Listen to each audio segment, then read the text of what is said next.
এই তুই আমার চোখের সামনে থেকে চলে যা, নাহলে কিন্তু আমি হাত তুলতে বাধ্য হবো। এই কিরে, তুই ওর সাথে ওরকম ব্যবহার করছিস কেন? তুই জানিস না, আমি তো কিছুই বুঝতে পারছি না। তোর বাপ্পা যেমন ওর সঙ্গে বিয়ে দেওয়ার জন্য কেনাকাটা করছে, ঠিক তেমনই আমার বাবা ওর সঙ্গে বিয়ে দেওয়ার জন্য কেনাকাটা করছে। ও তোকেও বিয়ে করার জন্য রাজি হয়েছে, আমাকেও বিয়ে করার জন্য রাজি। ও একটা বেঈমান। সালমা, আমাদের এটা কি বলছে? ও যেটা বলছে সেটা কি সত্যি? তুই কি ভেবেছিস তুই আমাদের বন্ধুত্ব নিয়ে ছিনিমিনি খেলবি? তুই জানিস ওকে, ও আমার বন্ধু, আমার ভাই, আমার আত্মা। ও যদি বলে না তোর মতো হাজার মেয়েকে আমি বলি দিতে রাজি, জানিস?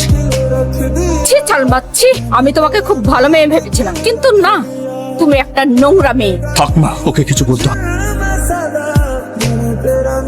সালমা, তোমার জন্য একটা গিফট নিয়েছি, চোখ বন্ধ করো। আর করো না,